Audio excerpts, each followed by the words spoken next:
Vừa bước vào cổng trường, điện thoại di động đổ chuông báo tin nhắn. Thân chào cả nhà, không nên xem chùa đâu đó. Nhớ đăng ký, like, comment để ủng hộ tin nha. Chào mừng các bạn, còn 5 phút nữa là thoát khỏi khuôn viên trường. Vui lòng tuân thủ các quy tắc, những người xáo phạm sẽ bị vòng lặp vô hạn vĩnh cửu. Bạn học Chi Chi ngậm kẹo mút, khuôn mặt không hiểu trốn thoát. Thế nghĩa là sao? Tôi muốn gửi tin nhắn hỏi, nhưng lại phát hiện nhóm lớp bị cấm nhắn. Sau đó, một người có hình đại diện màu đỏ đã gửi tin nhắn thứ hai. Chào các bạn. Hoạt động thoát hiểm sắp bắt đầu. Vì sự an toàn cho cuộc sống của bạn, vui lòng thực hiện các hoạt động theo đúng các quy tắc sau. 1. Bất kỳ nhân viên nào trong khuôn viên trường tất cả đều mặc quần áo màu đỏ. 2. Không được rời khỏi lớp học trong giờ học. Bạn có thể giao tiếp với giáo viên mặc quần áo màu đỏ. 3. Cửa hàng tại trường học tặng miễn phí nước khoáng và bánh mì. Ngoài ra, không ăn bất kỳ thực phẩm và nước nào khác. 4. Bánh mì và nước khoáng chỉ có thể đến cửa hàng nhận trong 3 khoảng thời gian. Giờ ăn tương ứng là 10 giờ đến 10, 3015 giờ đến 15, 3020 giờ đến 20, 30. 5. Khi trời tối hãy quay lại ký túc xá. Nam sinh và nữ sinh không được phép vào ký túc xá của nhau. 6. Ký túc xá nam sẽ không xuất hiện nữ sinh, ký túc xá nữ cũng sẽ không xuất hiện nam sinh. Nếu gặp người khác giới trong ký túc xá, đừng giao tiếp với nhau và xin vui lòng tìm ngay dì quản lý nội trú quần áo đỏ. Chú ý một khi vào khuôn viên trường thì không thể rời đi. Vui lòng làm theo quy tắc, đừng cố trốn khỏi trường. Chi Chi nhíu mày. Không, nhưng thứ này có nghĩa là gì? Đồng thời bốn phía cũng nhớ đến một trận ồn ào không phải sao? Đây là một trò đùa ác ý, không sợ bị bắt sao? Không nói nên lời đã chót. Trong tất cả các loại phàn nàn, ngoài ra còn có một số tiếng cười xem náo nhiệt. Tôi cũng không để ý đến chuyện này như một trò đùa. Lúc chuẩn bị đi về phía trước, Chi Chi đột nhiên nắm lấy quần áo của tôi. Mặt hắn trắng bệch, toàn thân đều đang run rẩy, bàn tay trắng chỉ về phía sau tôi. Cổng trường đại học đã biến mất. Trong giọng hắn có vẻ sợ hãi và không thể tin được. Câu nói này đã thu hút sự chú ý của nhiều người. Mọi người đều nhìn về phía sau. Cánh cổng vốn đã gần trong tầm tay, bây giờ bị bao phủ bởi một lớp sương mù dày đặc, không còn dấu vết gì cả, như bị cơn bão Yagi cuốn qua tàn bạo. Một linh cảm tồi tệ. Chân cũng không tự giác lùi lại vài bước. Tình huống này là gì? Vừa rồi còn nắng, sao đột nhiên lại có sương mù lớn như vậy? Tôi an ủi Chi Chi, đừng vội, để tôi xem chuyện gì đang xảy ra. Ngay khi tôi sắp thò tay ra, một chàng trai cao lớn bước trước một bước, xông ra ngoài. Giây tiếp theo, anh ta bị bao bọc bởi sương mù. Sau đó là một tiếng hét từ trong sương mù, giống như một tiếng chuông vang lên lời mở đầu kỳ lạ. Tôi nhìn chằm chằm vào nơi người nam sinh biến mất, trái tim đang đập. Tiếng động của vật thể rơi xuống đất. Tôi nhìn xuống, phát hiện là một bàn tay bị cắt cánh tay như bị xé toạc và ngắt kết nối. Đồng phục học sinh dính máu, mùi hôi thối nồng nặc. Thứ mùi này là gì vậy? Có bệnh phải không? Một tiếng chửi bới từ xung quanh truyền đến. Mỗi người đều mang theo nỗi sợ hãi mãnh liệt nhìn xung quanh. Tôi chợt nhớ đến tin nhắn cuối cùng trong nhóm. Đừng cố trốn khỏi trường. Lúc này điện thoại lại đến tin nhắn. Còn 3 phút nữa là bắt đầu thoát hiểm. Chúc may mắn. Tôi nắm lấy tay Chi Chi và quay lại lớp học. Tiếng động này không chỉ đánh thức Chi Chi, mấy người còn lại ở cổng trường cũng vội vàng xoay người, chạy về phía tòa nhà. Mặc dù không biết chính xác chuyện gì đã xảy ra, nhưng rõ ràng những quy tắc này là đúng. Không làm theo hắn là chớt. Tôi vừa chạy vừa dặn bạn đừng tắt máy điện thoại, giữ liên lạc với tôi bất cứ lúc nào. Chi Chi ngấn nước mắt, gật đầu với tôi. Khi tôi đến lớp, bên trong đã đầy người rồi. Hôm nay tôi dậy muộn, cho nên là người cuối cùng đến lớp học. Bạn cùng bàn từ ngôn ném một quả bóng giấy lại đây. Vừa rồi cổng trường ồn ào quá, xảy ra chuyện gì vậy? Tôi thở hổn hển và nói, người chót rồi. Câu trả lời không nhận được phản ứng phù hợp. Nó gây ra một tràng cười. Trong mắt học sinh đầy nghi ngờ. Tiểu Văn, bạn có bệnh không? Tin nhắn này không phải do bạn gửi đâu chứ? Chính những người này đã bắt nạt tôi trong 2 năm. Làm sao có thể tin lời tôi? Nhưng không sao, tôi chỉ cần giữ mình. Họ đang cười và la hét. Âm báo của điện thoại tạm thời vang lên. Thoát ải 5 giây cuối cùng đếm ngược bắt đầu. Và rồi một điều kỳ lạ hơn nữa xảy ra. Tiếng chuông đúng giờ. Đột nhiên xuất hiện một dáng người áo màu đỏ, một cô giáo mà tôi chưa từng gặp. Hắn đeo một cặp kính gọng đen, nhìn thẳng vào đám đông. Sự xuất hiện của cô ta gây ra một trận kích động trong lớp, âm thanh nghi ngờ và tiếng cười. Tôi muốn gửi tin nhắn cho Chi Chi để xác nhận cô ấy an toàn. Lúc này giáo viên áo đỏ gõ bảng đen, cầm sách đứng lên bục. Cô ta có một nụ cười kỳ lạ trên mặt. Hôm nay là ngày đầu tiên của học kỳ mới, sao chúng ta không chơi một trò chơi nào? Hắn nói chuyện máy móc. Mọi người trong lớp đều vì muốn chơi game và mong muốn thử. Chỉ có tôi nghĩ đến chuyện xảy ra ở cổng trường, da đầu tê cứng. Tôi đã đánh số thứ tự sinh viên cho các bạn rồi. Mọi người mở nhóm lớp là có thể nhìn thấy. Vậy mời bạn học số 15 lên sân khấu. Hãy biểu diễn nào. Nụ cười của giáo viên áo đỏ càng lớn, mặt đều bị kéo đến hơi biến dạng. Tôi ngạc nhiên, vội vàng nhìn xuống điện thoại. Ban đầu mọi người đều dùng tên thật làm tên nhóm trong nhóm. Nhưng trong nháy mắt, tất cả đều biến thành những con số. Tổng cộng 43 số, tương ứng với 43 người trong lớp. Và tôi là số 13. Sao lại là tôi? Một tiếng chửi thề vang lên, đó là bàn trước của tôi. Thảo luận không biết làm thế nào. Trái tim tôi dâng lên một cảm xúc kỳ lạ. Sợ hãi, may mắn, thậm chí một số kỳ vọng. Dù sao người này trước đây rất thích bắt nạt người hiền lành. Ngay khi tôi muốn xem điều gì sẽ xảy ra, hắn đột nhiên quay đầu lại, một đôi mắt nhìn chằm chằm vào tôi.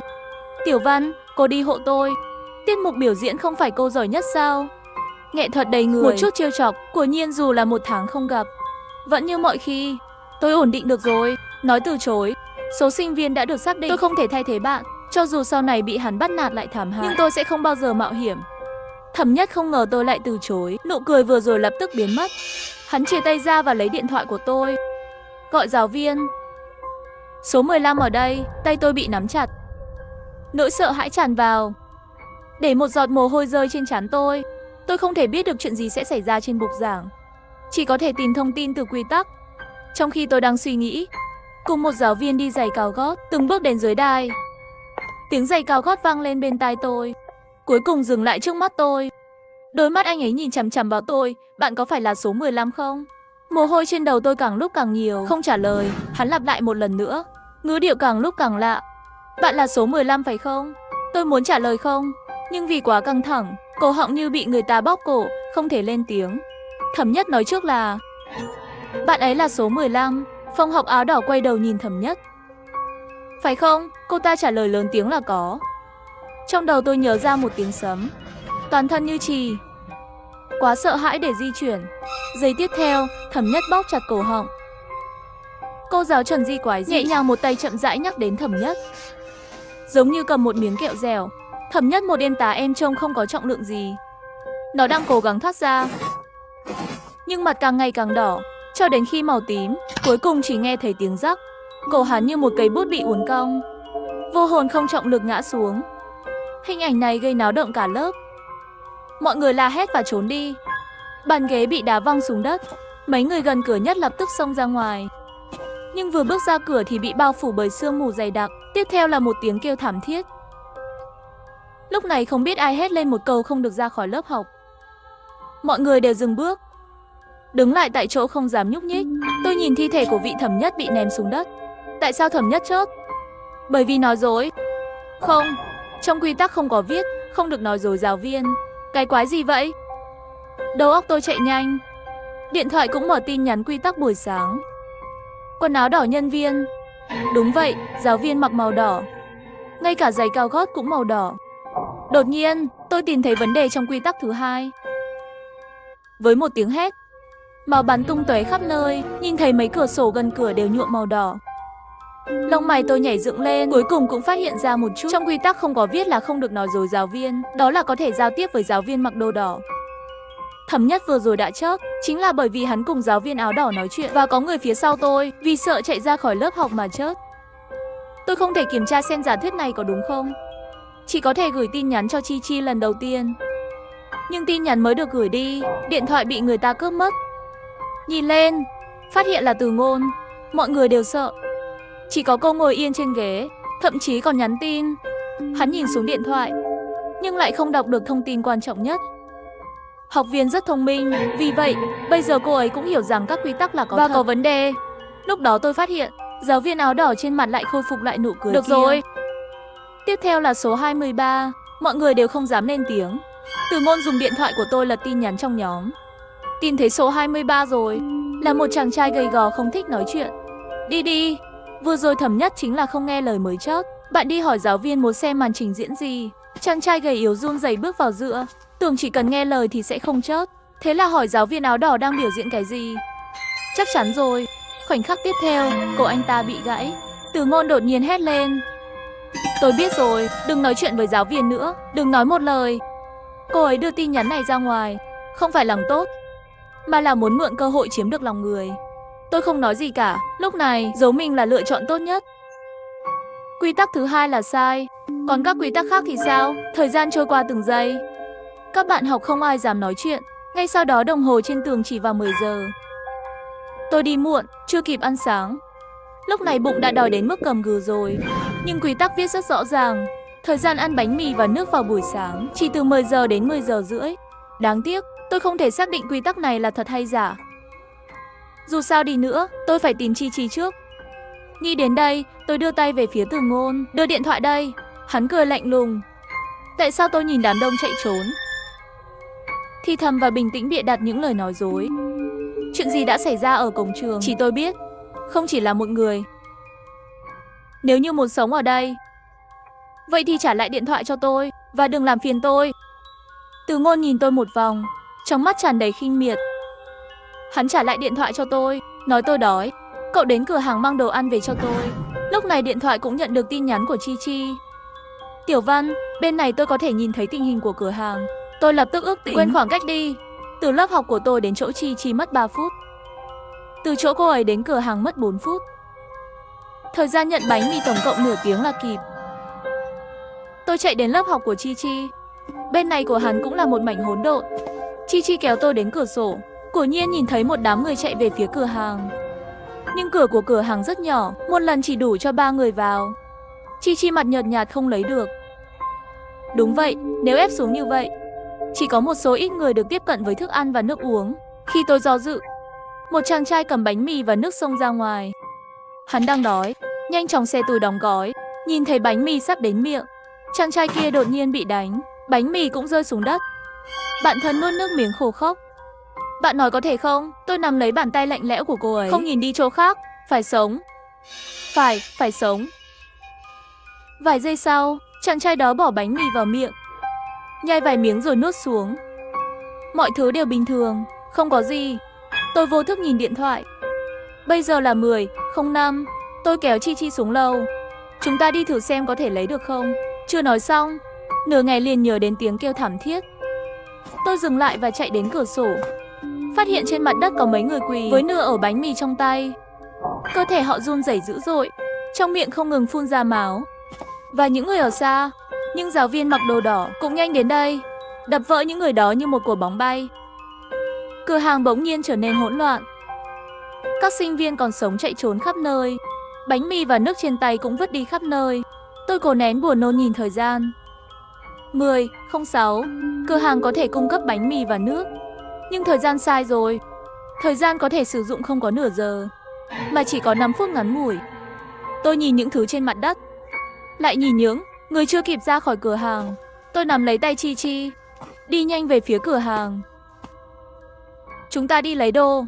Khi chúng tôi đến, chỉ có một cậu bé. Anh ta đang nhét những thứ trên mặt đất vào túi. Tôi biết người này. Đó là Trương Thụy từ lớp kế bên. Hắn ném đồ trong tay lại đây. Một đôi mắt hơi nhèo lại. Hai cái này là đồ mới, tặng cho bạn đấy. Chi Chi nắm tay tôi muốn lùi lại, nhưng tôi lại ngăn cản. Tôi nhặt đồ lên, nhặt thêm 2 chai nước nữa, hỏi làm thế nào bạn chắc chắn lúc này còn có thể nhận thức ăn và nước uống. Trương Thụy khắp thành phố cười, tôi may mắn. Giọng anh ta nhợt nhạt với một nụ cười. Tôi không nói chuyện nữa, nhặt một ổ bánh mì từ mặt đất, bỏ vào túi. Sau khi rời khỏi cửa hàng, tôi đưa Chi Chi về lớp học của nó và bảo cô ta phải giấu thức ăn. Không đến thời gian không thể lấy ra được. Chi Chi nắm lấy tay tôi, giọng nói với tiếng khóc. Nếu không bạn ở lại với mình, cũng không có quy định nhất định phải ở lại lớp học của mình. Tôi vội vàng từ chối. Trong trường hợp này, chỉ cần xuất hiện một chút sai sót sẽ rút ra, và điều xảy ra tiếp theo sẽ khiến tôi tuyệt vọng. Sau khi trở lại lớp học, Từ Ngôn đang nhàn nhã ngồi trên ghế nghịch điện thoại di động. Nhìn thấy tôi, liền chia tay ra. Nghĩ tới đây, một giọng nói vang lên trong đầu tôi. Cho nó ăn bánh mì. 2 năm nay, Từ Ngôn chưa bao giờ đối xử với tôi như một con người. Nguyên nhân chỉ là tôi vô tình làm đổ một cốc nước lấy trên quần áo của cô ta. Sau đó cô ấy chọn tôi làm đồ tiêu khiển trong giờ học, để người ta ném chuột từ cổ tôi vào quần áo. Buổi tối kéo tôi ra ban công ký túc xá, đổ nước thải vào tôi hết lần này đến lần khác. Những thứ này đều không đủ, hắn để người ta nhốt tôi trong nhà vệ sinh, cởi hết quần áo của tôi, quẹt đầy cơ thể tôi bằng son môi đỏ tươi. Không phải tôi không nghĩ đến việc chống cự, báo cáo hết lần này đến lần khác, gọi cho giáo viên, nhưng tất cả đều bị từ chối.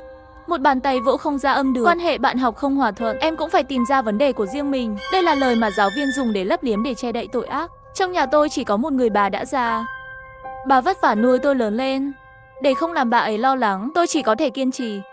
Tôi tưởng còn phải trải qua một năm ác mộng nữa, nhưng không ngờ chuyện này lại xảy ra. Có lẽ tôi có thể kết thúc sớm hơn.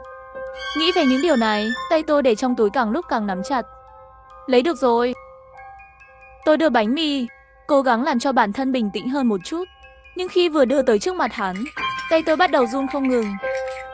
Từ Ngôn nghiêng đầu lên xuống liếc nhìn tôi một cái, trong mắt hiện ra hung ác. Cô thật sự nghĩ tôi không biết gì hết. Đừng quên đứa bạn bé nhỏ của mày, cùng lớp với bạn tôi. Hắn một cái hất đầu bánh mì xuống, sau đó lại một cái tát vào mặt tôi. Nỗi đau trên má khiến tôi hồi phục sau sự thù hận. Cũng lập tức hiểu ý nó. Nó muốn tôi phục vụ hầu hạ nó, Chi Chi sẽ gặp nguy hiểm trước tôi. Tôi nhanh chóng sắp xếp cảm xúc, sửa chữa tình hình. Tôi không bảo bạn ăn. Bạn có hơi vội vàng không? Hay là bạn của bạn cũng không thể tìm ra tình hình? Sắc mặt Từ Ngôn thay đổi rồi lại thay đổi. Quả nhiên bị tôi đoán trúng rồi. Bạn của cô ta cũng không phải là người thông minh. Nhưng tôi đã quên, Từ Ngôn người này coi trọng mặt mũi nhất. Bất cứ khi nào, hắn đều phải đứng ở chỗ cao nhất, mà tôi ở trước mặt hắn chỉ có thể ngoan ngoãn làm kẻ yếu. Mày thật sự nghĩ tớ không thể sống thiếu mày? Nếu giỏi như vậy, vậy thì thử xem mày có sống được không? Từ Ngôn cười hì hì, kéo tôi ra ngoài lớp học. Giờ học chỉ còn 10 giây. Tôi cố gắng hết sức cũng không thể trốn thoát. Cửa phòng học cũng đóng lại. Lúc này, sương mù dày đặc từ từ đóng lại từ camera hành lang. Tôi dường như có thể nhìn thấy nó. Thân hình màu đỏ, không quan tâm đến nỗi đau thể xác, nỗi sợ cái chết, làm cho toàn thân tôi bắt đầu cứng lại. Muốn mở cửa nhắm mắt lại, nhưng dù tôi có cố gắng thế nào, cửa không mở được một khe hở nào. Ngược lại bên trong truyền đến càng ngày càng nhiều tiếng cười kiêu ngạo. Chuông trường vang lên, một bóng người màu đỏ đến với tôi với tốc độ chóng mặt. Đột nhiên một thanh âm sắc bén kéo tôi qua. Tôi vẫn trong lớp học. Vào giây phút cuối cùng khi tiếng chuông kết thúc, nhưng không phải lớp học của mình. Người kéo tôi là Tiểu Trương. Đôi mắt cậu ấy vẫn đang mỉm cười. Tôi nói cảm ơn. Ánh mắt chuyển đến trong phòng học. Lớp này ít người hơn nhiều, chỉ có khoảng 10 người ngồi rải rác. Lạ thật, sau chuyện vừa rồi, tôi có thể chắc chắn Tiểu Trương có thể tìm ra các quy tắc nhanh hơn tôi. Nhưng số người trong lớp rõ ràng là quá nhiều, thậm chí còn nhiều hơn Chi Chi. Tôi biết Tiểu Trương không phải là người sẽ chủ động nhắc nhở người khác, nhưng trong tình hình hiện tại, tôi chỉ có thể nghĩ đến chuyện này. Tôi không dám nghĩ nữa. Một cơn lạnh buốt từ phía sau lưng, giống như kiểm tra suy nghĩ của tôi. Tiểu Trương cúi đầu và cười. Không dễ để tìm được một đồng đội thông minh, dù sao trò chơi này một người chơi không vui. Hắn nhìn cô giáo áo đỏ vừa vào lớp. Tôi hạ giọng hỏi, cậu đã giết hết chúng? Tiểu Trương quay đầu lại nhìn một chút nghi hoặc, hỏi lại làm sao tôi có thể làm chuyện này. Chỉ là mơ thấy lửa thôi. Mơ thấy lửa chắc chắn sẽ gây ra cháy. Tôi đảo mắt, quyết định không nói thêm với cậu ta. Vì vậy, tôi tìm thấy điện thoại di động luôn được đặt bên cạnh tôi. Gửi tin nhắn cho Chi Chi. Vì không có quy định học sinh phải ở trong lớp học của mình, vậy thì tôi an toàn nhất với Chi Chi. Nhưng qua lâu rồi cũng không có phản hồi. Tôi bắt đầu lo lắng, có vẻ như gần 10 phút. Tôi không thể ngồi yên được nữa. Tiểu Trương vỗ cánh tay tôi và nói có ai đó ngoài kia. Tôi đứng dậy và nhìn ra ngoài. Quả nhiên trong sương mù nhìn thấy một bóng người. Hình bóng đó càng ngày càng gần. Từ từ tôi có thể nhìn thấy khuôn mặt của cô ấy. Làm sao có thể là Chi Chi? Khuôn mặt đó không thay đổi gì cả. Thật sự là Chi Chi. Hắn đang chảy máu, nhuộm bộ đồng phục học sinh mỏng màu đỏ tươi. Hắn đứng trong sương mù kêu cứu. Nỗi sợ trong mắt tôi đã đến giới hạn. Tôi vô thức muốn đi kéo cửa, nhưng bị Tiểu Trương chặn lại. Tôi sắp sụp đổ. Chi Chi đang ở ngoài kia. Tôi sẽ đưa cô ấy vào. Thả tôi ra. Tiểu Trương bình tĩnh lại đi. Nhìn đây này. Và những gì xảy ra tiếp theo khiến tôi tuyệt vọng. Khi Tiểu Trương ngăn tôi lại, phía sau liền truyền đến một câu nhỏ giọng gọi mẹ. Một cô gái nhỏ bé ngồi trong góc tường, mắt mơ hồ nhìn ngoài cửa sổ, nhẹ nhàng hỏi mẹ, sao mẹ lại ở ngoài? Tôi nhìn theo ánh mắt của cô ấy, chỉ có một màn sương mù. Có vẻ như cô ta cũng đã bị ảo giác rồi và đang chuẩn bị đứng dậy và đi về phía hành lang. Tôi không thể nhanh được. Nói đừng nhìn nữa. Đó là giả. Ai ngờ nhìn cô gái yếu đuối đột nhiên phát điên lên, đẩy tôi ra. Nhưng làm sao mẹ tôi có thể là giả? Nỗi tuyệt vọng hiện lên trong đầu tôi không thể ngăn được nhiều người như vậy. Sau khi cô gái đầu tiên chạy ra ngoài, lại kéo theo 3-4 người ra ngoài. Một cảnh tàn khốc lại được dàn dựng, tra tấn mọi người còn lại trong lớp học. Nhưng Tiểu Trương đã theo dõi từ đầu đến cuối, cũng không thay đổi một chút biểu cảm. Giọng nói của cậu ấy lướt qua tai tôi. Sự trả thù của tôi đã xong, còn bạn thì sao? Đột nhiên tôi mới nhận ra, tại sao tôi biết Tiểu Trương. Hắn từng giống tôi, bị Thẩm Nhất bắt nạt như chó. Cho nên hắn lựa chọn ở lần trốn thoát này, cầm lấy cán gieo đồ tể. Tôi nhìn với vẻ mặt trống rỗng, tôi không tàn nhẫn như cậu. Tiểu Trương cũng không nói nhiều, trả thù này là nhờ có những ảo giác đó xuất hiện. Thời gian trôi nhanh quá. Chuông tan học vang lên, tôi sẽ đi thẳng đến lớp học của Chi Chi. Mới chạy đến một lớp học, phát hiện Chi Chi đang tiến về phía tôi. Sau khi gặp tôi, nó khóc đến khi hết hơi. Họ nói bạn bị ném ra khỏi cửa. Tôi sợ quá. Không sao đâu. Tôi sinh ra để an ủi cô ấy. Sau khi dỗ dành một lúc, hắn mới nói ra chuyện vừa xảy ra. Chi Chi tưởng tôi bị dốc, cho nên tức giận đến mức chạy đi tìm bạn trai của Từ Ngôn đối đầu. Kết quả bị đám người đó vây quanh, lấy bánh mì và nước. Ngay cả điện thoại cũng bị bọn họ cướp đi. Nghe này, tôi cảm thấy sợ hãi và đau lòng. Đi với tôi, và nắm lấy tay cô ấy và trốn vào lớp học của Tiểu Trương. Chi Chi hỏi cậu muốn tôi ở lại đây sao? Tôi nhìn về phía Tiểu Trương. Tôi có thể là đồng đội của cậu, nhưng trước khi màn đêm buông xuống, bảo vệ cô ấy. Tiểu Trương cười thật tươi, chúc may mắn. Khi tôi sắp rời đi, giọng hắn lại vang lên từ phía sau. Nỗi sợ hãi cực độ có thể khiến người ta trở nên phi lý, nhưng cũng sẽ biến thành ác quỷ. Xem bạn nắm bắt như thế nào. Được, tôi cười nhẹ. Tôi sẽ để Lũ Cừu tự vào sau khi trở lại lớp học của mình. Chuông lại vang lên. Từ Ngôn mặc dù sớm biết được từ bạn trai của cô ta tin tức tôi còn sống, nhưng tận mắt nhìn thấy đến lúc đó, sắc mặt vẫn có chút bối rối. Tôi ngồi đối diện với anh ta, nước mắt trong mắt. Tôi biết sai rồi. Tiếp theo bạn nói gì tôi cũng sẽ nghe. Tôi sẽ cho bạn biết điều đầu tiên tôi biết. Làm ơn hãy để tôi sống. Tôi khóc thật đấy. Giọng nói cũng đang run rẩy. Không ai ngờ tôi lại nói thế. Hắn cũng không nghĩ nhiều. Sớm như vậy là tốt rồi. Hãy cho tôi biết những gì cô biết ngay bây giờ. Tôi lau nước mắt, dùng tay che đi nụ cười trên khóe miệng. Tốt, Cừu mắc bẫy rồi. Có thể ăn uống. Thời gian dùng nước chỉ có 5 phút, hơn 1 giây. Sẽ có ảo giác ở hành lang trong giờ học. Tiếp theo có thể là xuất hiện trong lớp học. Cho dù nhìn thấy ai cũng đừng để ý. Tôi một hơi nói, đó là tất cả tin tức tôi vừa biết được. Âm thanh lớn, cố tình để những người sống sót trong lớp nghe thấy.